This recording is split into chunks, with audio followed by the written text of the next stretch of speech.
بسم اللہ الرحمن الرحیم۔ اے یعقوب کی اولاد، یاد کرو میرا وہ احسان جو میں نے تم پر کیا، اور میرا عہد پورا کرو کہ میں تمہارا عہد پورا کروں گا، اور صرف مجھ سے ڈرو۔ تفسیر۔ یا بنی اسرائیل، اے بنی اسرائیل، اسرا کا معنی عبد یعنی بندہ، اور ایل سے مراد اللہ، تو اسرائیل کا معنی ہوا عبداللہ یعنی اللہ کا بندہ۔ یہ عبرانی زبان کا لفظ ہے اور حضرت یعقوب علیہ السلام کا لقب ہے۔ عروج و زوال اور عزت و ذلت کا فلسفہ۔ یہاں آیت نمبر 40 یعنی 40 سے لے کر آیت نمبر 150 150 تک کی اکثر آیات میں بنی اسرائیل کے عروج و زوال، عزت و ذلت، اقبال و ادبار، جزا و سزا اور قومی اجتماعی اچھے برے کردار کا تذکرہ ہے۔ پھر اسی بیان کو قرآن پاک میں بار بار دہرایا گیا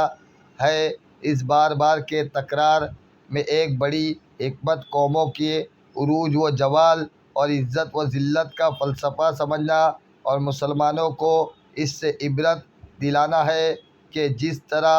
بنی اسرائیل پیغمبروں کی اولاد ہونے، جلیل قدر انبیاء علیہ السلام کی امت ہونے اور تورات جیسی کتاب رکھنے کے باوجود اپنے اعتقاد عمل کے بگاڑ پر ذلیل و رسوا اور مغلوب و مقہور ہوئی، جب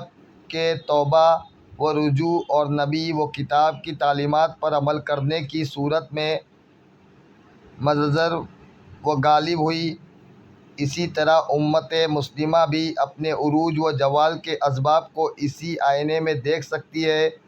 آج سب پوچھتے ہیں کہ مسلمان مغلوبیت، ذلت اور پستی کا شکار کیوں ہے؟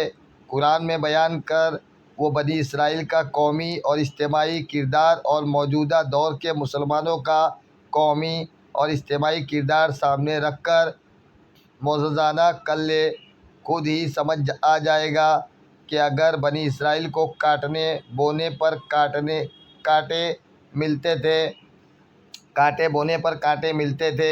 تو ہمیں کانٹے بونے کے بدلے آم کیوں ملیں گے؟ اذکروا نعمتی، میرا احسان یاد کرو۔ اس آیت میں بنی کریم صلی اللہ تعالیٰ علیہ وسلم کے زمانے کے یہودیوں کو مخاطب کر کے ان سے فرمایا گیا، اے بنی اسرائیل، میرے وہ احسان یاد کرو جو میں نے تمہارے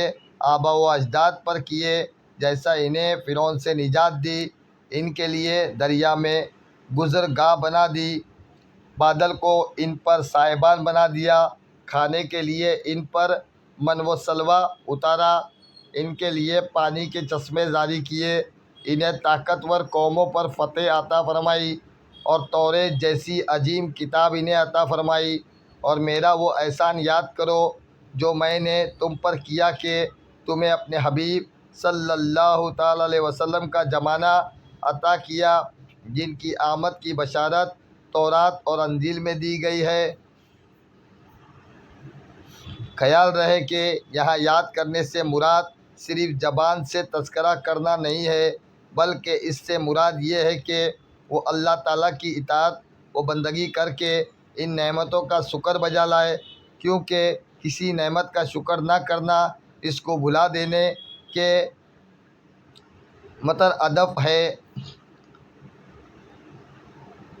وَأَوْفُوا بِعَہْدِی، اور میرا عہد پورا کرو، یعنی اے بنی اسرائیل، تم میرے حبیب صلی اللہ تعالیٰ علیہ وسلم پر ایمان لا کر وہ عہد پورا کرو جو تم نے مجھ سے کیا، اور میں اس کے ثواب کے طور پر تمہیں جنت میں داخل کر کے تمہارے ساتھ کیا ہوا وہ عہد پورا کروں گا، اور اپنے عہد کو پورا کرنے کے معاملے میں کسی اور سے ڈرنے کی بجائے صرف مجھ سے ڈرو۔ اس آیت میں جس عہد کا ذکر ہے اس کے بارے میں ایک قول یہ ہے کہ اس سے مراد وہ عہد ہے جو سورہ مائدہ میں یوں مذکور ہے۔ ترجمہ کنز العرفان۔ بے شک اللہ نے بنی اسرائیل سے عہد لیا اور ہم نے ان کے 12 سردار قائم کیے، اور اللہ نے فرمایا بے شک میں تمہارے ساتھ ہوں اگر تم نماز قائم رکھو اور زکوٰۃ دیتے رہو اور میرے رسولوں پر ایمان لاؤ اور ان کی تعظیم کرو اور اللہ کو قرض حسن دو، تو بے شک میں تم سے تمہارے گناہ مٹا دوں گا اور ضرور تمہیں ان باغوں میں داخل کروں گا جن کے نیچے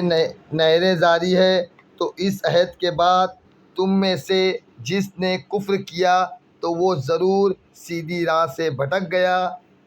دوسرا قول یہ ہے کہ اس سے وہ عہد مراد ہے جو اللہ تعالیٰ نے حضرت موسیٰ علیہ السلام کے ذریعے بنی اسرائیل سے لیا کہ میں آخری زمانے میں حضرت اسماعیل علیہ السلام کی اولاد میں ایک نبی کو بھیجنے والا ہوں،